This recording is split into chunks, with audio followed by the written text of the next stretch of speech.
Social media, family, and friends. Mr. Swinney here. Taper conversations. Ordinary people doing extraordinary things. My guest today, 15-year military veteran. Been in the barbering industry now officially 4 years. One of the coolest guys you will ever meet on this earth. I would like to present to some, introduce to others, Mr. John Anderson. John, what's up, man? Good to see you. I mean, good to see you, man. Good to see you too. Long time no see. I saw you yesterday though. Right. I just drop in on you guys, see if they need anything, want to chop it up. It was kind of laid back at the shop yesterday. Got to meet our new neighbors. Right. It's like a little post office or something. Right, That's yeah. They really came over and said hello a few times. Yeah, that's gonna really do wonders for that like area we in now. Because you know, people were having to go all the way into Raeford, go all the way into Fayetteville. So now they can just stop by, you know, Stonegate, mail your post office, get your passport fixed, get your little personal locker. It's real cool. Look forward to seeing them pretty soon on Taper Conversations. We're all about promoting businesses next to your businesses because it's 100%. And that pie is super big. So, you know, my little 1% might be millions of dollars. So you always help promote the people that are next to you, working along beside you, because when they get traffic, you get traffic. Exactly. When we get traffic, they get traffic. I love it. And I'm pretty sure that the barbers need to mail stuff off too. Absolutely. And receive. We gotta do it. So, you know, John Connor. Where did the Connor come from, man? So John Connor is it's a rap name. Yeah. Poetry name. I do Christian hip hop and poetry as well. On the side of being a barber. Come on. So that's what John Connor comes from. But my name is John Anderson, and I'm a barber at heart. I love what I do, and I appreciate you, Mr. Swinney, for affording me the opportunity to pursue my profession, and to hone my skills at one stop. I'm definitely enjoying myself. Bless you. Definitely learning a lot. Man, I remember when you started at school. Yes, sir. And when you came along, did you come in between COVID or the cusp of COVID? I came right at COVID. I think we were a week into class, and then boom, COVID hit. We had to shut down. So you one of my COVID baby barbers. Yes, I am. COVID was different. We spent a lot of time online. Right. We were able to get a lot of good measures kind of helpfully changed in place with the state board that allows students to do online work. And we were still able to meet with you guys and track the hours and do video conferences. So y'all didn't have to really stay in school too long. Yeah, not too much. But it hurt because you know, you wasn't really at school a lot. So when we came back to school, you guys had to like double time. Right. But it was cool though. What I can say, you know, hey, you know, we're doing our social media. We're doing our alumni series here with Taper Conversations. So we're going to be going through interviewing previous students that have graduated from our programs that are now doing great things, working at different shops, have opened up different businesses. So you're going to like our alumni series here. OSA Alumni is real cool because one thing about you, bro, John, and I don't know if it was the military or what, you always on time. I try my best to be. Definitely on time. And that makes a difference when you're at barber school. Right. Because if you're there, you can learn. And when you were there, you were engaged. When you were there, you kept the morale high with your classmates. You know, good thing about, you know, barber school, you know, you're going to have traditional and non-traditional students. Right. So we're going to have between 18 and 58. Exactly. And the older seasoned guys usually help police the younger guys, because them young bees, them YBs, I ain't going to say YNs. I'm gonna say YBs. Young dudes. Young barbers. Them boys can get out of pocket. But the senior guys, they kind of help police them and give them encouragement. Right. And kind of help them stay on the right track, coming to school, doing what they're supposed to do. So how was your experience, even being it was our barber school, how was your experience just going to school anyway and at our school? My experience was, it was satisfying. It was very gratifying because that's something that I always wanted to do. Yeah. It was something that I had on my board, like, I'm gonna do this. Mm-hmm. And once I got word of One Stop Academy from a brother of mine, Ernest Riddick. Bro, Riddick. Yeah. Shout out to Ernest. Shout out to Ernest Riddick. Why? He put me on. He's like, hey, man, call Mr. Swinney.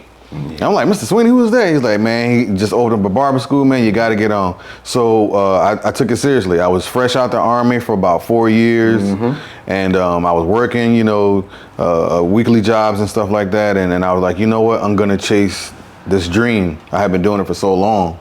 So I enjoyed my experience. My experience was, it was fulfilling. It was really fulfilling.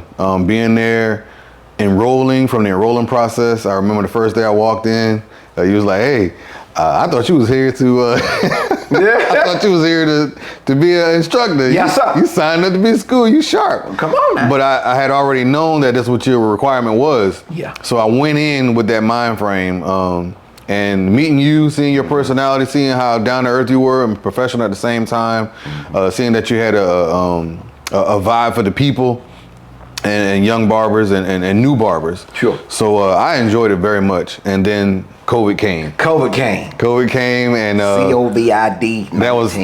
That was hard. But being at home, studying every morning, applying myself, doing the terminology, doing the tests, doing the paperwork. It was challenging, but I like I said, it was something that I wanted, and I had to go get it. You got it. Yeah, I had with to go a vengeance. Get it. Yeah, I had to go get it. And I tell, when you came to school, I tell all barbering students, and listen closely to me, podcast viewers, future students, future people. Students have to fit at a school. Okay, when I say that, you want to go to a school that you can relate to or that, fits you. If you like to dress up, if you like to kind of, be moderately dressed, or you just kind of, want to have a particular school schedule, it's enough people in the area to service all the barber schools. A lot of people think that the barber schools are in competition. Right. And I want to clear the air. I want to clear the rare air and tell you right now that it's no competition. It is a lot of other great schools out there. John, you just fit with us. Right. And it's a lot of schools. Shout out to Fayetteville Tech. Shout out to Global Vision. Shout out to Miracles Growth Academy, just opened up. Shout out to Splash and Spring Lake.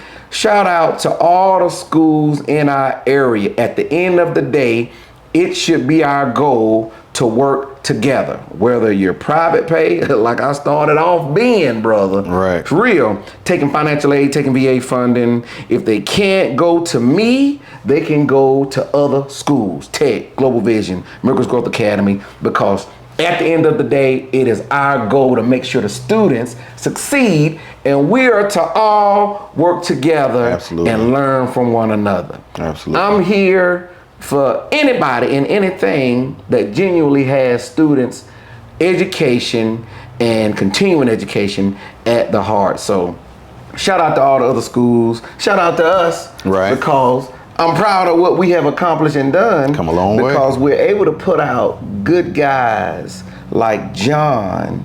But see, John wanted it. He was led to us. Absolutely. And guess what? If a student can't come to us, I refer them to another school in the area so they can eventually they're still going to be a great barber one day, go to another school, open up a shop, because we're going to need to send students to other shops of students that open up shops that come out of schools. It don't matter what school you go to, as long as you get it. So, like I told John, I said, hey, John, man, why do you want to come here? Why do you want to be a barber? Why do you want to get into this profession? A lot of barbers get into the profession just for the money. You can't do that. What we teach, man? Your heart. I'm beating my camera. I'm sorry, camera. You got to go into it with the heart to service people. Right. Would you agree with that? I agree totally. I totally agree. the main reason I got into it, I've been doing it since a kid. Oh. Started at 13. And I had been chasing it. Sure. That first haircut was on myself. And I got clowned on the bus that morning. The next Monday morning, I got clowned. Oh, yes. And that was just more fuel to the fire. Sure. So I just began to work at it. And all the way through high school, by the time I got to the 10th grade, I could do a decent fade. And then after that, the Army was later on, and I cut all through the Army.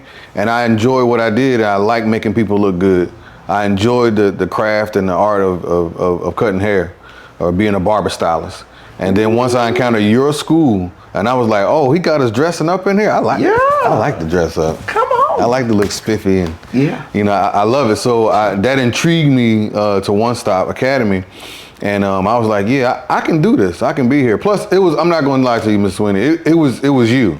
Oh man, it was the way that you presented yourself. Sure. It was the school, the way it looked, the atmosphere. I was like, yeah, I can be here. I can be here. Yeah. And I loved it. And since then, I said, okay, well, I guess I'm decent enough to cut. Yeah. And I can learn here. It was more about being professional. You learn. You was teaching us how to talk to clients, what to say, what not to say, how to break the ice. And I was taking it all in. I was a sponge. And it helps to be a sponge if you really want to be a barber. That's right. And so I didn't go in with the big head like I knew it all, because I knew how to cut a little bit. You didn't come in like no YouTube barber. Yeah, no. I'll cut it in like I don't know nothing, because I want to be something. Nothings. Yeah. So so I just began to take notes. I sat back. I listened to you. Yeah. I listened to the other instructors. I watched the other students. And I learned a lot. And I didn't think I could love it more, but I began to love it even more. Sure. During school, even though it was during COVID, even though we were halfway in school, halfway at home, I still wanted it. And that was a part of the challenge. It was. Do you really want it? Yeah. And I was like, yeah. Yeah, it was easy to quit. Easy to quit. And I'm glad that I didn't, because I wouldn't be where I am now, 4 years later. 4 years. Grown man business. Grown man business. Booked and busy. Hey. Look, double B barber. Hey, so I'm gonna tell you why I am the way I am, because I wanted students that came to our school to feel like I did when I went to barber school. Right. I went to school in South Carolina, PD, Area Barber College, an hour away from college, because I was going part-time college, part-time barber. Okay. 3 years took me to graduate from barber school, going days, nights, whenever I could go. I love my school. Right. It with my classmates was cool. We got along. Guys. Right. We get along. We disagree. Agree to disagree. But my instructor was so cool. I mean, he was cool.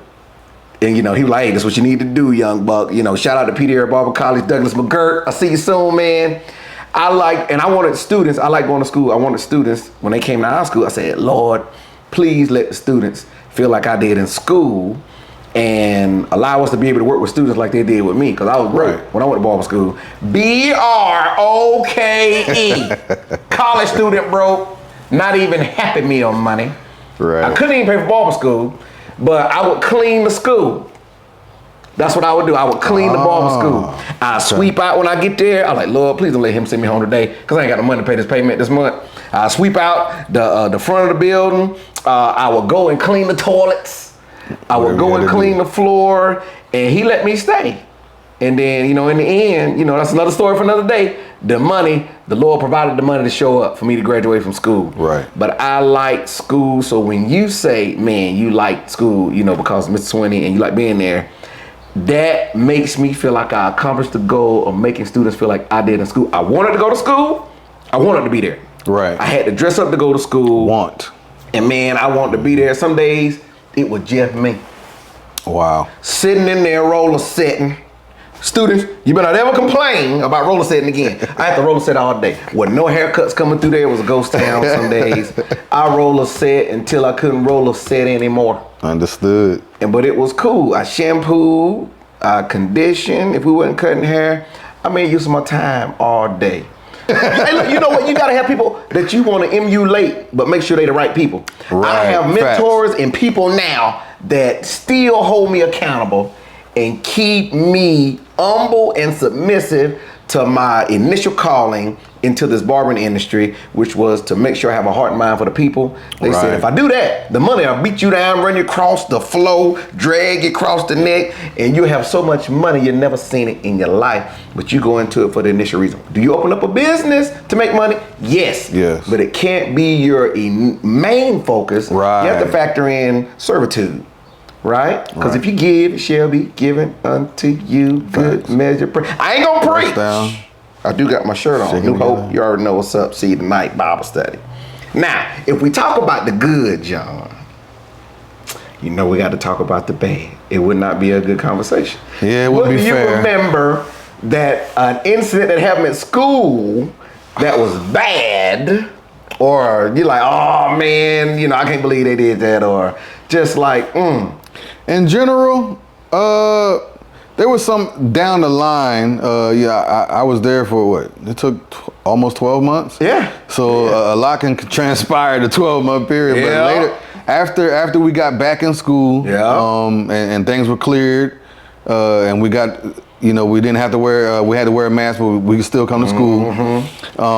There were some incidents with students and instructors. Yeah. And I just couldn't believe some of the behavior. Oh, I could. On being fair on both sides. Absolutely. On both sides. Absolutely. And I was just like, wow, okay. I can't believe that just happened, or this is going on. Didn't it? This needs to stop. Yeah. But I wasn't in the position to. It was a tight, tense time, man. Yeah, because you got personalities that are different. You got age groups that are different. Woo. So they kind of clash. So, that was kind of, it wasn't unencouraging. Sure.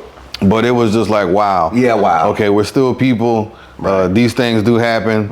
I just, coming from the military side of the house, I'm always like, okay, well, you got to have thick skin. You just got to eat it. Sure. You just got to take it. Sure. I'm not saying be verbally abused or whatever, or take any type of abuse, but you need to have thick skin with your leaders. They're there. We're trying to get to where they are. Right. So you might want to just. Yeah.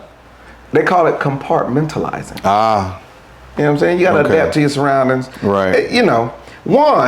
An instructor should never talk to a student crazy. Absolutely. That's out of pocket. That's out of policy. That's a complaint. But the student must always act in such a way to where the instructor might not think about being harsh due to multiple infractions. Always refer to your campus director if it gets out of pocket like that. Right. But at the end of the day, it should be able to be handled before it gets that far. Right. Agree to disagree. Instructor, student, teacher, okay, you know what? Still agree to disagree. We still all people. Right. Because at the end of the day, we need each other. Right. The instructors need the students, and the students need the instructors. So if you're out of school and you can't talk to your administration, pray about it. See, you thought they thought I was gonna say call me. Nah, don't call me. Work it out where you are first. Right. But work it out. Agree to disagree. Talk to people like they people. It always works out. Now, what's strange, Brother John, Connor. I keep saying Connor because I think about Terminator. Right. You already know. That's what I'll be back, Right. So you went through school, COVID barber. Yeah. You get to the state board test. You passed on the first time? I did not. We got to talk about it. I did not. I like for y'all to pass on the first time. But the reality of the situation is sometimes you don't pass on the first time. Yeah. So the board, oh man.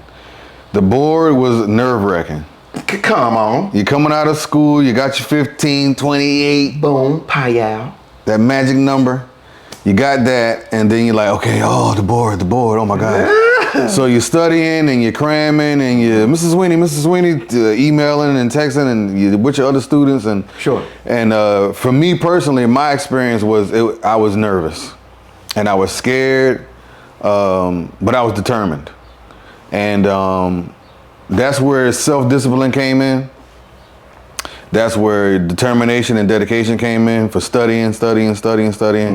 Because, I'm married. I had small children. Sure. Wife was working and in school. So it was kind of hard, but that was the challenge. Sure. And going to the board was like, I was like, man, I have to do this. Like, this is how I plan to, this is going to be my way to eat. Sure. This is going to be what I want to pass down to my sons. This is how my grandchildren and they're going to eat off of this. Mm-hmm. I got to get it. Sure. So the first time I did not pass the board.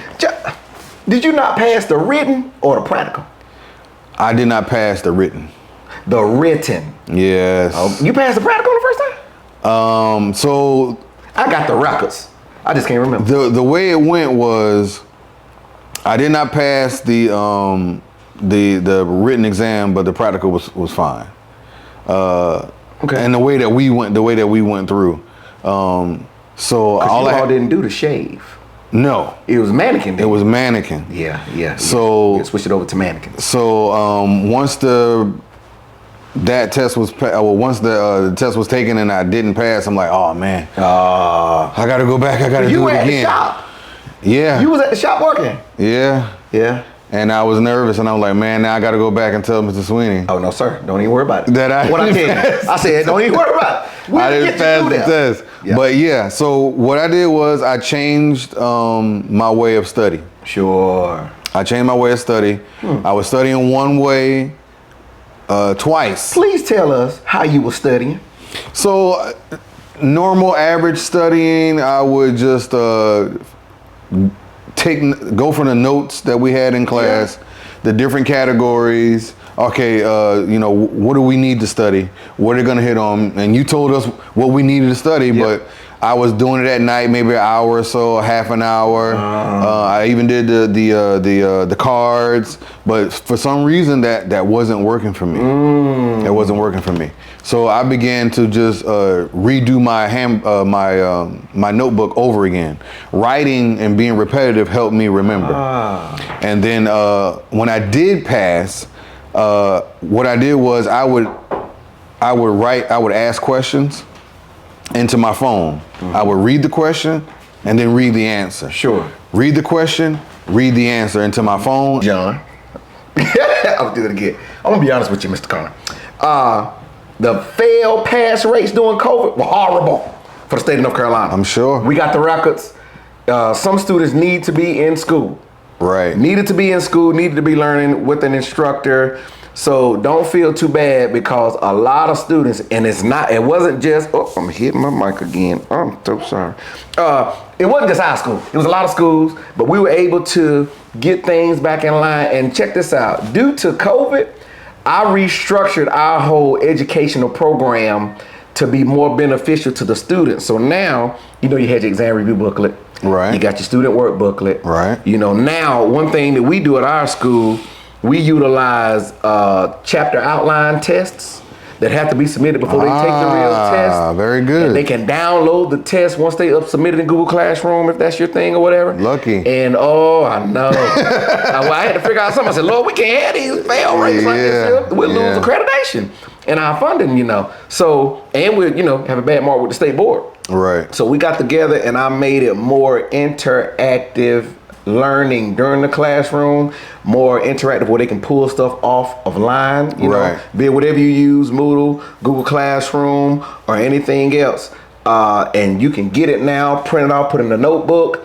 and you can have another study aid that way. Right. Yeah, we created multiple study divisions, and I also created a continuing education class. So when they graduate with me now, John, don't get mad at me. When they graduate from us now, they go back into class to continuing education that I don't charge for. Wow. I want to keep our graduation rates high. So when they graduate from us, we'll put them in another classroom that they can access while at the shop, and they're not cutting, and they can steal multiple tests. They can still watch videos that we create at the school. That's fantastic. Proprietary information that I share with a lot of people though. They just come, we just make it, we had to figure something out because the rates were terrible. Yeah. The haircut, so we shot a video on the haircut tutorial, we shot a video on the shave tutorial. Right. Shout out the One Stop. That video got like 27,000 I was views. on it. Man, I was on it. I didn't put that daggone video on the school page because I don't get no pennies when they view it. Oh, really? Sick on my stomach. Yeah, I did it on my personal I watched the crap out of that video. I tell you now, if you're shooting videos like that, put it on your business page. You can get some residuals. I will be sitting pretty now, but that was just a lesson learned. Hey. But we had to make it more, interactive learning in class and outside of class and post graduation. We do what we need to do to make sure you guys can succeed. So now you graduated school. You went to One Stop, man. Yeah. You went to One Stop. Now, you started off part-time, though. Right. Started off part-time. Was trying to gauge it. You got babies, though. You had little babies. Yeah. My daughter, she was just born. And Lord. At that time, she was just born, and I had another small son. I had 3 little ones at the house, and it was kind of hard. Yeah.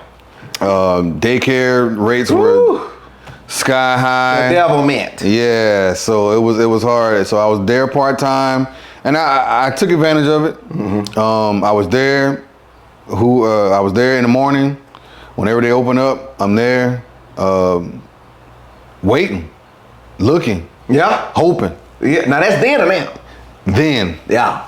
And now, I was working with you guys then. A little bit. A little bit. I was coming in early. You would come though in the mornings though. You come. When I remember coming there early in the morning, you always had your key guy was there. It seemed like he was there when I left and there when I woke up. It was you. It was Nate. Nate would be there with me.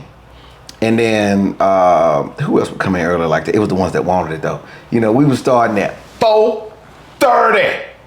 That's when I would start my appointments at the shop. Grinding. Done at 9. See Miss Swinney calling me. Miss Swinney, I'm shooting the podcast right now. You're going to see this on the podcast. Miss Ashley's going to put it on there. Sweetheart, I'm going to have to call you back. Please don't get mad at it. I was starting cutting hair, 4:30 in the morning. Wow. I would cut to 9, I'm done. But normally I would, still take appointments till noon. That worked for me because I had a little kid. I had other stuff I was doing, church, so make your schedule work in the shop, guys. You got to be, registered to pull that type of stuff off, though, unless you coming in with it registered that early. But you was grinding, but see, you had to leave early, though. Yeah, I had to leave early, had to go pick up the kids from the bus. Yep. So that was kind of taking time off, and I'm like, man, Lord, when is this going to work out? And I just stuck with it. Yeah. And going back to what you said earlier about how you were in the shop and you were sweeping and you were doing this and you were doing that. We had a conversation prior to this, and I was telling you like, hey, a wise man told me some time ago, he's like, successful people do what unsuccessful people don't want to do. Sure. And I was like, wow. And that stuck with me. That stuck with me a long time. Successful people do what unsuccessful people don't want to do. And you being there in that shop alone, doing what you had to do, getting it. And relating to myself, me coming in with my apprenticeship and going to the shop and being part-time and being a family man, that home work balance, I was learning that. I learned it firsthand. Yeah. And I'm like, okay, if everybody else can do it, I can do it. This can happen for me. I just got to stick with it. That's it. I got to do the things that I don't want to do. You better listen. I got to do the things I don't want to do to get to where I want to be. Sacrifice, time, determination, dedication, trust in the what? Lord. The Lord and the process. See that? It wins. His Bible said that. That's all I'm thinking. But yeah, trusting the process, trusting the Lord, absolutely trusting the Lord. But trusting that process and staying focused, and not letting what it looks like deter you from your goal. And that's where I was at. Brother John Connor Anderson. Tis I. You brought something back to my remembrance. And I'm going to go ahead and debunk this myth. You just heard Brother John say he would see me in there early getting it. I don't know what make folk think that the owner just sit back, don't put no work in. This all he do is sit there and collect money. That's the devil's lie. Let me tell you something. My point and my goal is to lead by example, especially in front of the ones I have been entrusted with. So just as hard as the barbers were going, I was going just as hard in there with them And when they were not there, so they would see me putting in the grind that I wanted to show them they need to put in to get to where they wanted to be. Not to say they wanted to be where I am, but some of them were aspiring to do what I was doing. Right. You don't want to be like somebody, but you want to emulate what they're doing. Right. You know what I'm saying? You know, we don't worship a man, but we may be admirable of the tactics he's using to become successful in the way he's doing, if it looks like he is successful. Even to this day, right now, we still grind that hard. Right. And the guys will tell you, on, we don't sit back and collect checks. Everybody want to be the boss till they got to pay the bills. Whether you got one barber, two barbers, and I have had that many before I had to pay all the bills. Right. Had to be in there cutting hair, running at the school, running over here, working another job to make sure the doors stayed open, so I wouldn't let people down and let them know this is what you got to do if you want to do what you see being done. So don't get it twisted, people. That's a myth. The owners, the real owners, they working. The real owners, they grinding. The real owners, early morning, late nights. When y'all sleeping, we working. We ain't sitting around pulling up in big body Benzes. We can if we wanted to. But let me tell you something. Never live outside of the means of the people you service. If your client's not pulling up in Maybachs, C-classes, and stuff like that, don't you be throwing that type of stuff in their face. Keep it at the house. First thing they'll say, oh, this where my money going? This what you doing with my money, John? Now, grown folk, can you do that? Absolutely. You can drive what you want to drive, but in business, you gotta be mindful of the demographic you serving. I expect if I had a barbershop, maybe the Lord may bless us with one day, across from the Jaguar Stadium. And I'm servicing all the Jaguar football players, or if I got a barbershop across from a Fortune 500 company and my clients pulling up in C-classes and my clients pulling up in, you know, high profile cars, I might get me a little used high profile car and park around the back. Just to be in compliance with stuff. And my clients pulling up in old school trucks with dents on the side because they do construction work. You know what I'm saying? And they out there grinding and doing forming and sheetrock. I'm gonna be mindful. You know what? I might want to get me a little truck, man. Let them boys know I'm out there in the trenches with them. Always be mindful of the demographic you serving. If you want to have nice stuff, you can have anything you want. But in business, we're always mindful of the demographic we Great serving. Advice. Fantastic advice. You know, so, you know, a lot of these folks, I have been at schools before over the years and seen, you know, instructors pull up in high profile cars and the students hated them with a passion. Because to them, they say, man, it seems like he throwing that in our face, Mr. Swinney, man. Tell me, yeah, y'all boys want to get like me. Y'all can do this too. You don't do that to someone that's trying to get to where you are. You tell them the story of how you got there, and be modest in front of them. Mindful of their feelings, I don't care about their feelings, well, you should. Because without students, you ain't gonna have them. Without barbers, you ain't gonna have them. Without the community, you ain't gonna have no business. So we need to be, you know, that was the Lord telling me that there. Be mindful of how you conduct yourselves. That's good advice. In front of each other, barbers, students, and in front of your clients, right? You know, I'm a country boy. I raise chickens. I grow crops. Hey. I like a truck. Ain't nothing wrong with a truck. And Mr. Swinney, I know you got that big body Mercedes in the house, man. I know Miss Swinney riding good. She is. Economically efficient hybrid gas saver. It's clean. Yeah. Miss Swinney, truck. Outside, full of trash now. Gotta load up, dump off. That's me though. That's me. Do you have to be like that? Nah, you know, one day, John, I'm gonna see you in something big and brand new.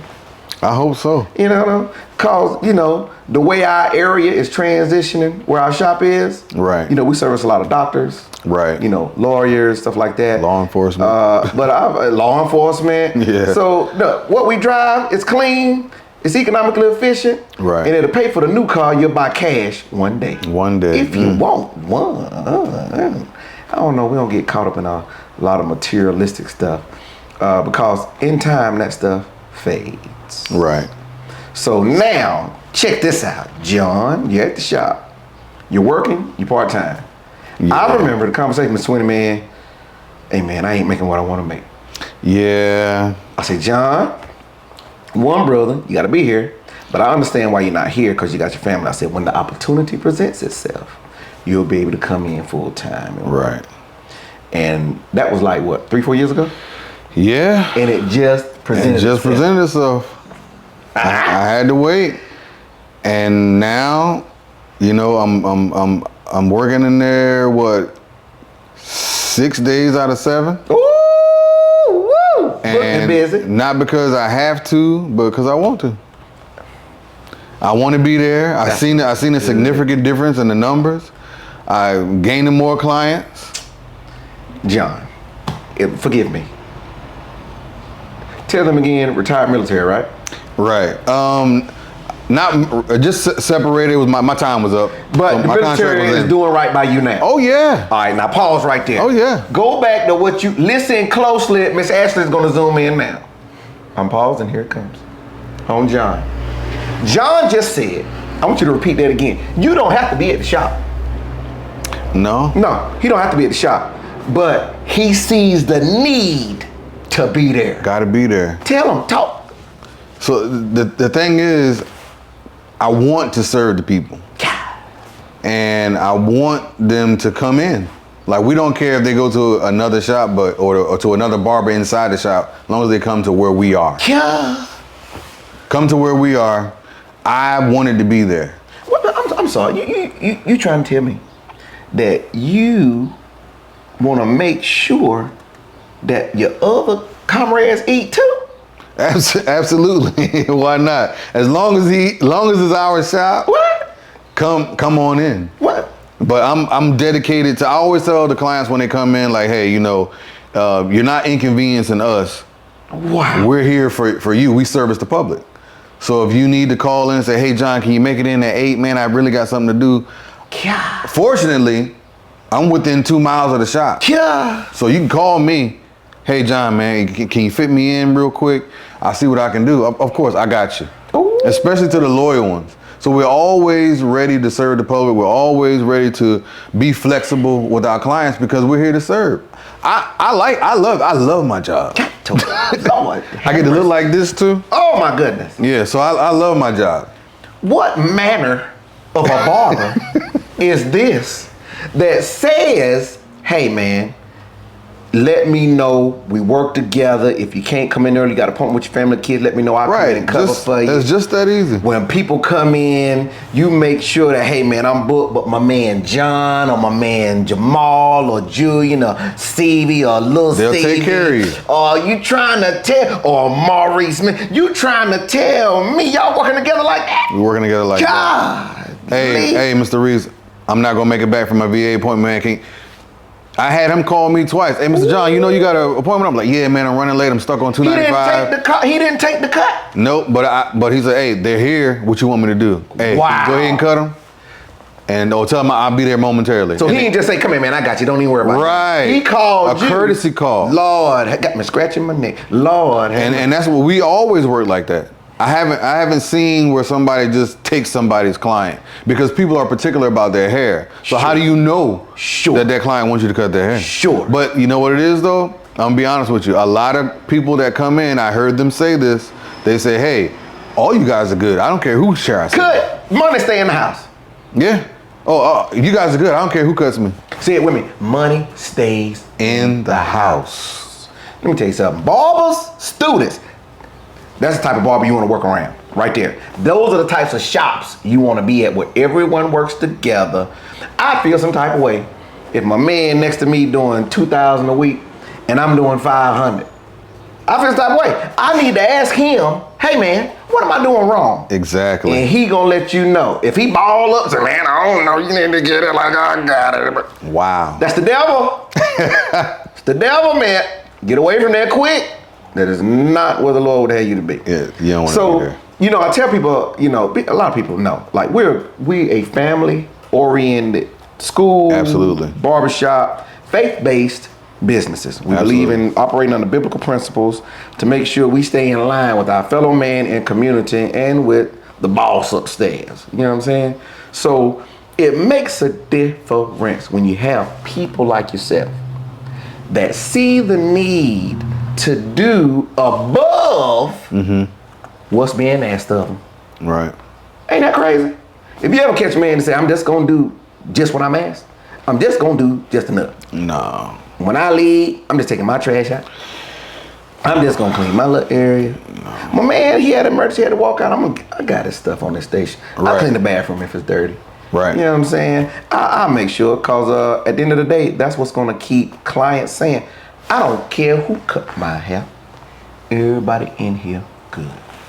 Right. Now, Dr. Connor, Dr. John, get in your IG right quick. You can get me on my IG is YFB _ Mr. _ Anderson. John, how often do you post on social media? I try to post weekly, if not every day. What platforms do you post on social media? Facebook and TikTok, and it's all across the board. YFB _ Mr. Anderson. Yep. And Instagram? Yeah. All day. Give it to them again. They ain't here. Instagram, YFB _ Mr. _ Anderson. Same thing on TikTok. Same thing on Facebook. Now, I have noticed, Brother John, that your pictures and your cuts getting real salsalicious. That's my word. Don't take social media. That's me, Mr. Swinney. No, it is. Like, my Lord, salsalicious, the situational purpose, all that's on us. So then let me hit you saying them words. If not, you need to tag me in that joke. I see the timeline going. Started cutting, went to school, through COVID, out of school, went to the barbershop, started part-time, went full-time. Have you seen a drastic change in your numbers? Absolutely. I ain't even get that one out. You hear what he said, didn't you? Absolutely. Barbers, you gotta be at the shop. You gotta be at the shop. If you wanna make some money. And I remember you telling me that, hey doctor, you gotta be there. Be there. You gotta be there. And I was like, So what if no one's coming in that day? You still gotta be there. So what if everybody else cutting and you not? You have to be in the shop. I witnessed it, I've seen it myself. I've seen days where we don't cut at all until after 4 o'clock. All day. I promise you. Maybe onesies and twosies walk in and we on a walk-in rotation, or somebody may have a client. Sure. But we just sitting, talking, practicing, cleaning, fixing clippers, adjusting, whatever, and we may not cut until 4:30. Yeah. But some people get frustrated and they're like, hey man, I'm gone, man. You gone, dog? Yeah, I'm out, man. I'm gone. Okay, and soon as they leave, clients, 4 people walk in. 4. Let's count them. Can you cut my boys? I'm just walking. I don't have an appointment. 40 times 4, 160. I can count. Yeah, sound good to me. The foolishness. So it happens. So you were right.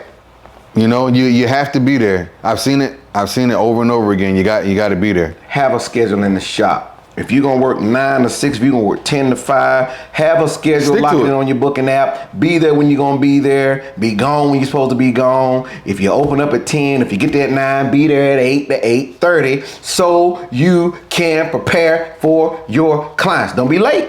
Clients talk bad about you. Right. You gotta be there. Coming in at 10 and leaving at 2 cause it's slow. Nah. 1, you get ready to give up that chair. 2, you get ready to go hungry. Beans and franks are in your future. Yeah. Ain't nothing wrong with it, but eat them if you want to eat them. Potted meat if you want to eat it. Not cause you ain't working. Right. All right, John. Man, I got to talk about it. Oh. We had an incident at the shop. Before we get into it, clear instructions. I want to pause here, because this is gonna be deep. You already know where I'm going. Okay. I always tell the barbers, if a client comes into the shop and they are inebriated, they are under the influence. Right. Respectfully decline the service. Absolutely. Because that client is not in the state of mind to where, they can accept the cut being of good service, or they may not be in the mental state to accept a good cut. They may think it's bad. Right. Because they're high. Now, some people may ask me, John, what does, Mr. Swinney, what do you mean being high? Weed, pills, liquor, let's see, what else? Meth, let me see, crack, did I say crack? Cocaine, whatever you want to call it. Whatever. Under the influence of any type of drug. Right. Once we know they're high or inebriated or under the influence of something, I always tell the barber, say, hey, don't service and respectfully. And be honest, respectfully, man, I really don't want to service you because, you're under the influence of something. And, we got kids in here, we got grandmothers, we got, children in here. Right. It can go bad. And the other corner rule is don't service another barber's client unless you cleared with that barber first, because that barber will let you know if they client crazy. Right. Yeah? Right. All right. So, incident happened at the shop. Now, it was definitely a learning experience. It was learning. We're not going to call names, but we're going to talk about the incident because this has happened at other shops before. Okay? Let's talk about the incident. Mr. Swinney gets a call. They explain what's going on. Here we go. Shop scenario is about to get real. So, I'm in the shop. I'm at my station. Yes. I don't really remember if I had a client. No, I didn't have a client. Mm-hmm. I was just at my station doing what I was doing at my station. Sure. I had a fellow barber say, hey, Mr. John, what's up? Hey, can you take care of him while I do this client real quick? I'm like, yeah, what do you need? So he explains to me what he wants, and the client comes to sit down. Come sit down. So the guy sits down, and immediately I can smell the aroma. I'm sorry, aroma?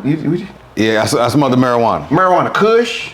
I don't know what it was. It must have been something good because he was tripping. Don't ask Mr. Swinney how he knows the names of these particular types of weeds. That's another story for another day. But so I could tell, and I'm like, all right, well, he's a regular in here, sure. So fine. I'm doing a favor for my other colleague. Yep. No problem. So the young man sits down, I drape him. Look at him. Okay, he tells me what he wants. He specifies. Hey man, don't push me back. Hey man, don't push me back. I'm like, okay, yeah, brother, you ain't gotta worry about that in here. We don't do the we don't do pushbacks. No. We straight. So I begin to cut his hair. Now, mind you, this gentleman's on the phone. Whoa. Excuse me, John. I'm sorry. I want to make sure I heard you correctly. Did you say he was on the phone? He was on the phone. On the phone while you cutting his hair? On the phone while I'm cutting his hair. And let's talk about another corner. This is good, because barbers, we tell you, don't let clients talk on their phone while they in the chair. Nah, because, hey, look, if you mess up, it's on you. It's on you. It's on the barber. You should have told him, sir, if you don't mind, I need to be on my phone. Say, well, I can't give you the best cut possible. Then I want to have a conversation with you. It can go bad quick, and it did go bad quick. So now he high. He high. He on the phone. Oh, Jesus. Not one phone. Two. Whoa, you talking phones. about like Kevin Gates? Like Kevin Gates. One for the load and one for the plug? Yeah, we gotta pray for that brother too. Lord Jesus. Yeah, he had two phones, so he's going back and forth on one for the other. Then he stop and look, and then he's always looking in the mirror. And I'm like, okay. So he says, hey man, I told you not to push me back. I'm like, I'm sorry? He was like, yeah man, you pushed me back, man. And he starts to get, a little agitated. I can see he's getting a little aggressive. So I'm like, hey man, I didn't push you back, but hey, I tell you what, I let my boss take a look at it. Sure. And he was like, well, you were there sweeping, as a matter of fact. Oh Lord. And I was like, well, he's the owner. I sure. Let him look at it. Well, he didn't cut my hair. You cut it. Well, I want him to look at it. And he starts to turn around and get aggressive. So I'm like, hey man, listen, sir. I'm sorry if I pushed you back. I don't think that I have. Right. Maybe you want to look at it again. Yes. And you were on the phone. It don't matter if I was on the phone or not. So I'm like, oh, whoa. John. So at this time, the whole shop eyes on y'all are on us. Yes. And I remember. Unfortunately, my professionalism after leading him your way, I kind of lost it a little bit. You're human, John. Yeah, I didn't want to. But after he stood up and he got really close in proximity to my face and I felt threatened. In your personal space. Yes, sir. Now listen to what happens next. Now, I'm a pause. In that situation, you did the right thing. Came and got the owner, but before I could get there, it took a turn left. Yeah, way left. So he stands up, he gets in my face, we begin to argue back and forth. We almost come to blows. Lord, in front of the entire shop. Hey, look, looking like that there. Looking like shirt and tie. Looking like this. So Lord, he stands up like, hey man, you know, don't let this suit and tie fool you, brother. Like I don't think you want it. Gunny. So we begin to exchange words back and forth. They had to come and get him and separate us. Yeah. And he ended up talking to yourself and his actual barber. And I'm like, hey man, next time, you know, don't come in here high. Don't come in here. Next time, wait for your barber. If that's the case. But I tried my best to be professional, and once that didn't work, once I cued him to you, he didn't want to hear what you had to say. Tell him what he didn't cut my hair, so I had to walk up out of there. And what did the client do? This young man wanted to go to his car, and he went to the car. He wanted to go to the trunk. He wanted to pop the trunk. All right, so he trying to be nice about it. Let me help you out, John. Go ahead. The guy went and got a pistol and pointed it in the shop at you. Oh, I didn't see that. Yeah, I did. Yeah, I knew he wanted to go get it. He went and got it. Yeah, I said, show me. Went and got it. Yeah, he went, okay. I didn't know that. He went and got it and came back in the shop and pointed at our shop and pointed it at you. Wow. Hey, look, you was in the second chair. Right. Pointed it was clients watching. Now, I'm gonna tell you, this is a real life situation. This can happen in any shop if you don't catch the warning signs. Prayerfully, we was able to defuse the situation, but the gun came out. The gun came out, and when the gun come out, everybody froze.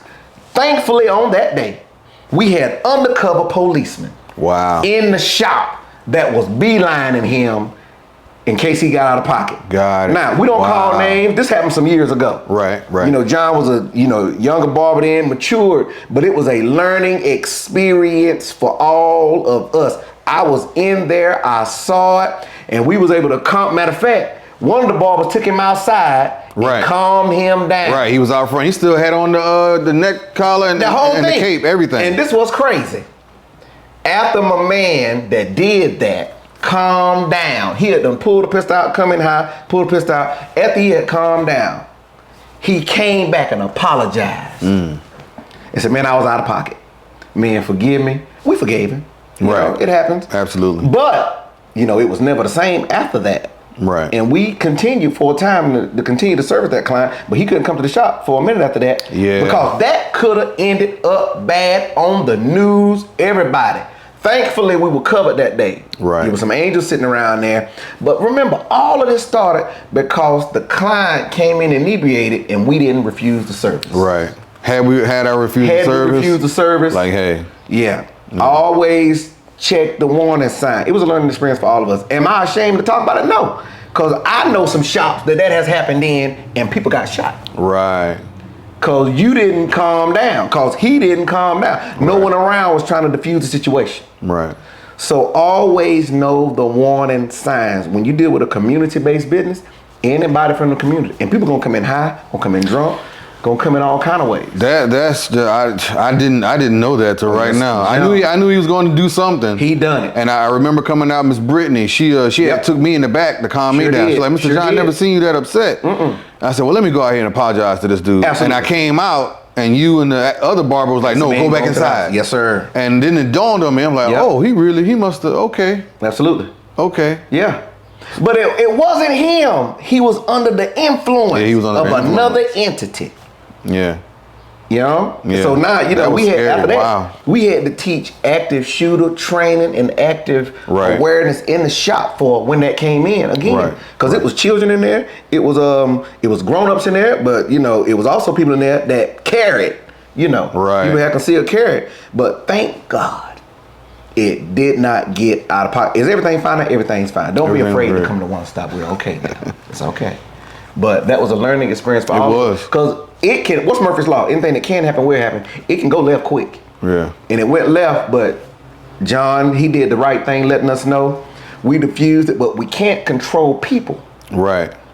And by the time I had went and got hit, I already done pulled and like, hey man, I said, whoa, brother, we don't do that, not over no haircut. Yeah, no. But the signs were there on the phone, this right here. But everything's fine now. Every piece is made, never happen again. But always remember, barbers, watch the warning sign. Talk to your client, but be respectful to them. Say, sir, please, now don't come in if you're kind of under the influence, or don't come in previously smoking, stuff like that. Same thing, get you kicked out in school. But that was crazy. Yeah, that was crazy. We can't talk about the good without talking about the bad. Absolutely. But it made us all better barbers, made me a better owner to be aware. Right. And made us be more mindful and watchful of people when they come in. So you come out shop, you ain't get on the phone. You come out shop, if you smell like something, look like something, or your pupils dilated, we're gonna ask you to come back. Come back now. But we ain't gonna ask you to stay there. Yeah. Cause remember, we got children, we got grandmas, got mothers, got single parents. We got guys whose family are coming to the shop and they deployed. Right. They trusting us with their families. Right. You know? That's an excellent point. Straight up. So, we ought to look out for, everybody. Right. We're a community-based business. John, I listen, man, I enjoyed you today. We had to talk about it. Yeah. We had to talk about it. It brought everybody together. It scared some barbers off, but it brought some barbers to us too. Yeah. Cause it's wild. But man, give me your IG again, man. IG is YFB underscore Mr. underscore Anderson on IG, and the same thing on TikTok, and you can find me on Facebook as well, same name. This is John Connor. He had something to say. And he said it. Taper Conversations, Blended Talk with Michael T. Swinney. We're out. Well, probably one of the best podcasts.